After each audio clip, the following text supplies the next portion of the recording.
Okay, continuing where we left off. So, yeah, I talked too much about the Technodrome, didn't I? Okay, I will say Don Carnage fighting against the Shredder is kind of interesting. Looks like Negaduck along with Carface and possibly Caterwall sneak into the Technodrome. And looks like they just opened the portal. Hold on. Why is it moving when no one's driving? Why are you questioning that? Shouldn't you be like, oh no! The Technodrome is running without us, or, you know, starting without us, just moving away.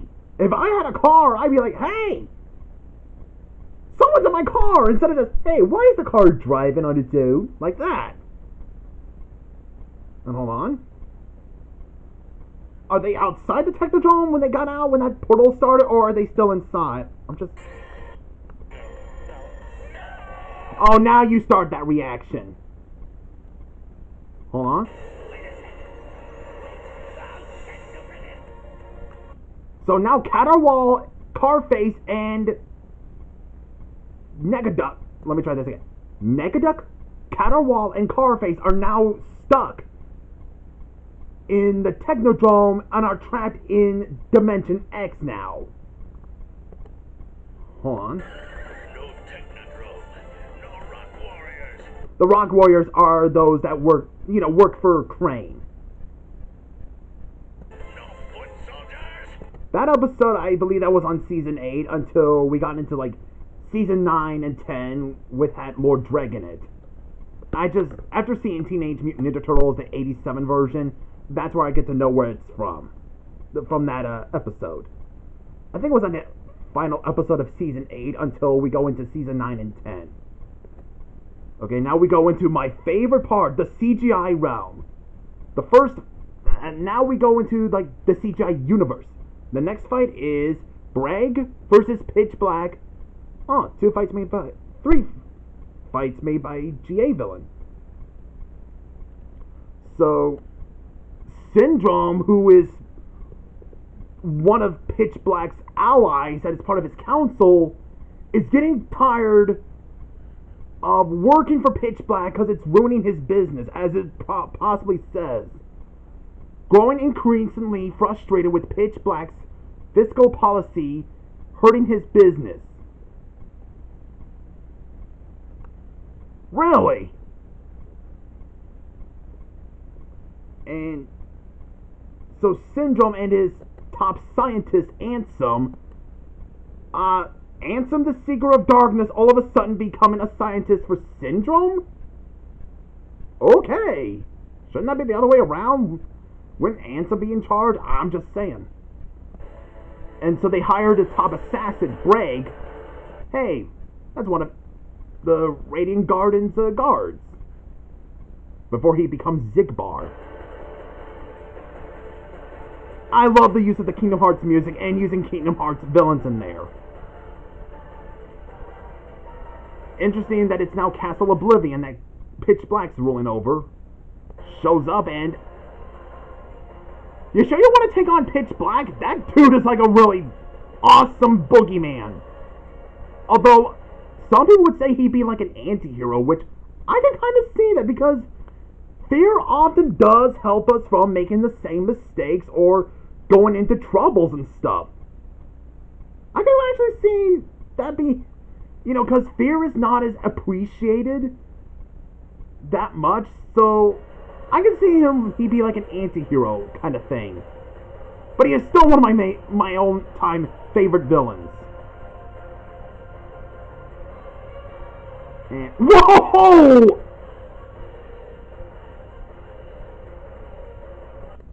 Apparently his black sand, that's all nightmares that it's made out of, manages to like cut his own eye. That must have been painful. He just jumped like a grasshopper. I always laugh at the scene with him in Kingdom Hearts Birth by Sleep. He's hopping like a grasshopper. Like, boing, boing, boing.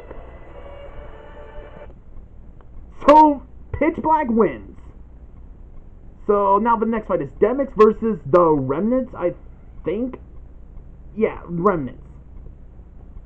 So, These characters known as the Remnants are Kadash, Yasu, and Loss, the physical remnants of Sephiroth's powers.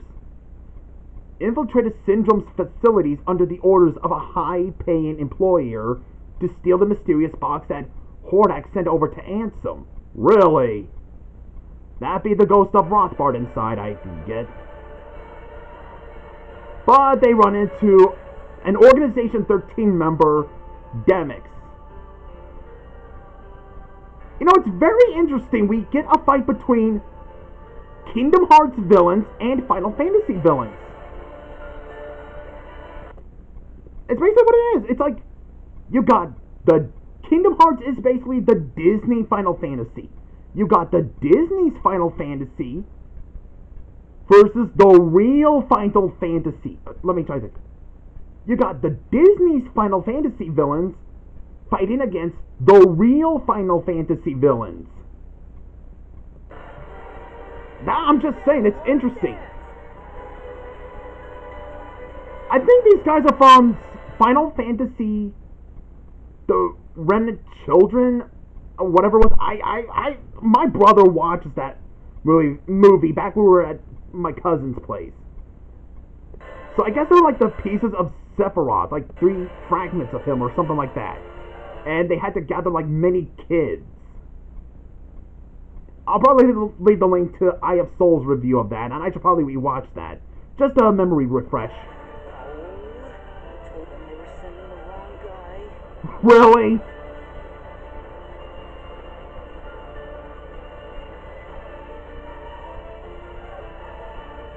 And he's out and he's disappearing.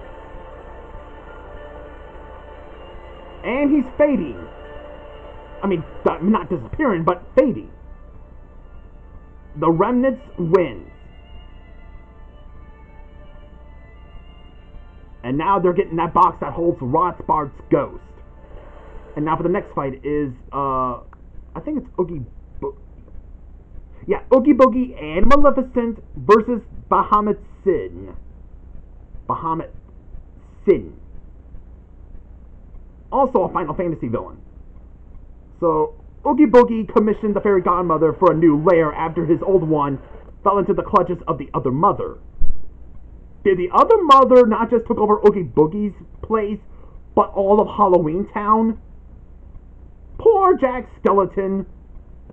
You're cramming my style. But he refuses to pay her. Huh. It's like, sorry, I prefer free charges, lady. Now piss off. So she goes back to her factory, and instead of sending Tai Long to kill Oogie Boogie, you know, payment in blood, she decides to summon this creature or create Bahamut Sin. Okay, that memory did click me. I remember it was like a monstrous thing. It was also in Final Fantasy Remnant Children. Okay, now I just can't remember the name, of course. Whoa! And Oogie Boogie's okay. Like, well, I'm out here! And Maleficent shows up. And she kills that thing with just one blast.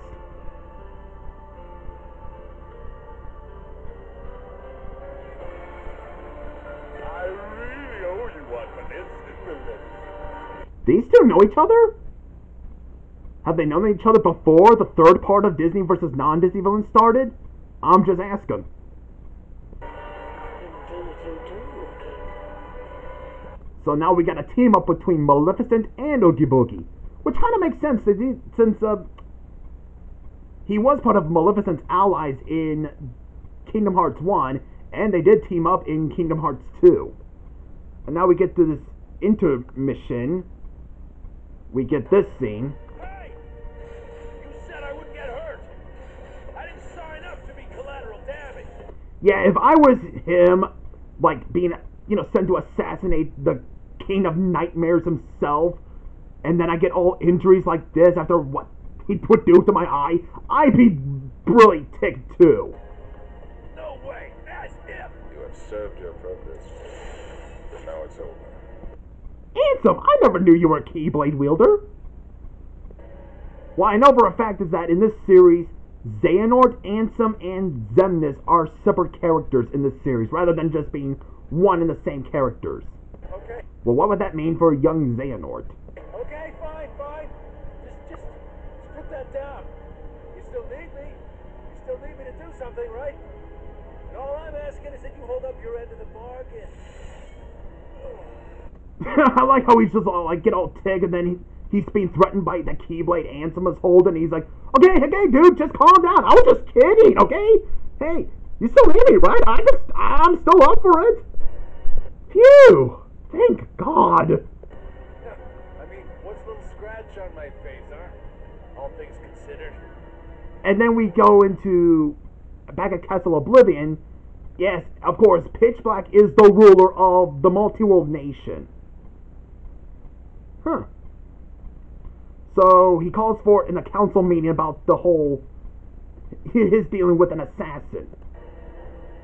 My friends. And of course, G.A. Villain is voicing Pitch Black. Awesome. Yeah, of course, the Fairy Godmother and Prince Charming are part of the council. To begin this council. Hey, Prince Hans is in this. Huh. Because we are getting some villains from Frozen. Well, Prince Hans, of course. With some rather... Although I am sorry, as usual, with the whole quality of this video. Well, my brother has promised to help me with something like... Maybe we might get me some more higher qualities or something like maybe iMovie or Windows Share or something. That way he can help me out with this.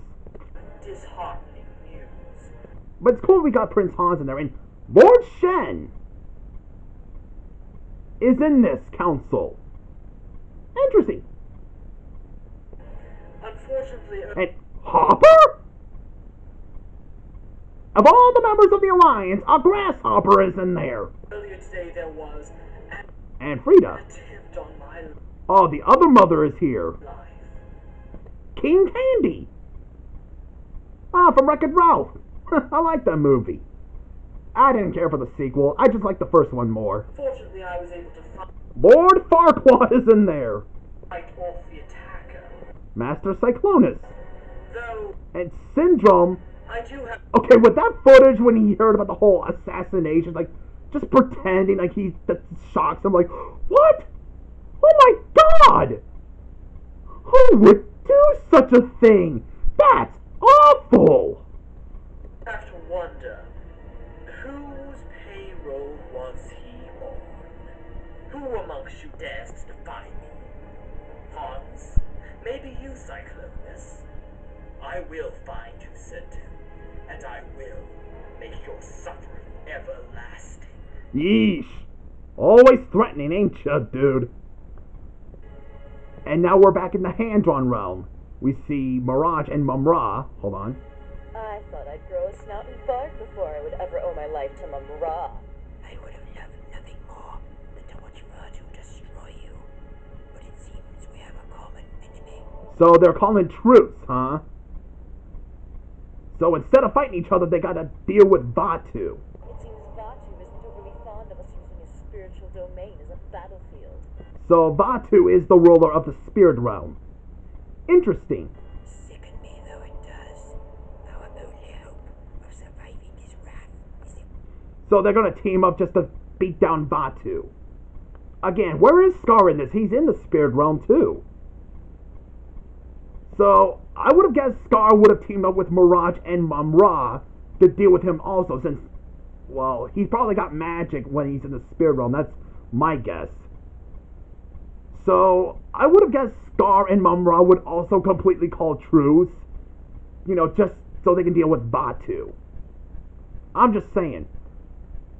Scar along with Mum-Ra and Mirage teaming up would have been interesting. So that was Disney vs. non-Disney Villains Part 3, Round 1A. That was really good, so see you guys in the next video.